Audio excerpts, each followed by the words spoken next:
এটা ধুনীয়া প্ৰাকৃতিক পৰিৱেশৰ সৈতে মই আপোনালোক সকলোকে স্বাগতম জনাইছোঁ মোৰ এটা অন্যতম ভিডিঅ'লৈ। আজি ক'ম দুটামান কথা, বিশেষ বুলিয়ে ক'ব পাৰি আৰু।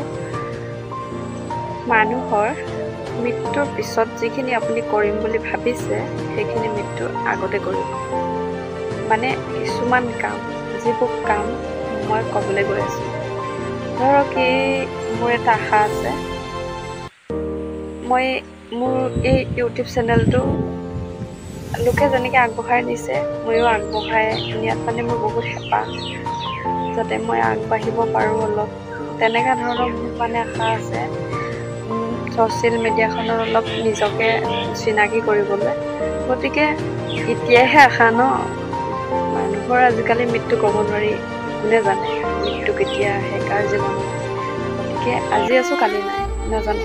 এইটো ক'ব বিচৰা নাই মই যে কালিকে মৰিম, কিন্তু এতিয়া ভাল হৈ আছোঁ বা কেইটামান ছেকেণ্ডৰ পিছতে বা মোৰ কি হয় ময়ো নাজানো ন।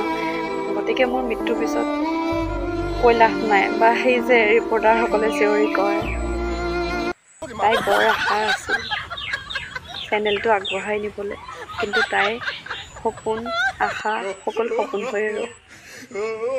নিষ্ঠুৰ নিয়তিয়ে কাঢ়ি লৈ গ'ল তাইক, সপোনবোৰ মাজ বাটতে এৰি থৈ তাই আমাক এৰি বহুত দূৰলৈ গুচি গ'ল। এইবোৰ কথাত এতিয়া কাম নিদিয়ে, এতিয়াই যদি পাৰে মোক ছাপোৰ্ট কৰক। আৰু এটা কথা, এই যে মানুহজনী মৰাৰ পিছত যে ফটোবোৰ খুচৰি খুচৰি গৈ পিনি যে লাইক কমেণ্ট, সেইবোৰ তেতিয়া প্ৰয়োজন নাই আৰু।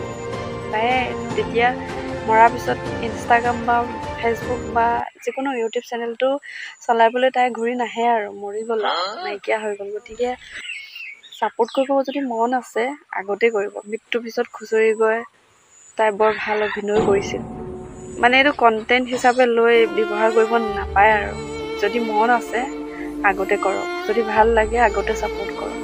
কথাখিনি ভাল লাগিলে লাইক কৰিব, কমেণ্ট কৰিব, প্লিজ শ্বেয়াৰ কৰিব, আৰু মোৰ চেনেলটো ছাবস্ক্ৰাইব কৰিবলৈ একেবাৰে নাপাহৰিব।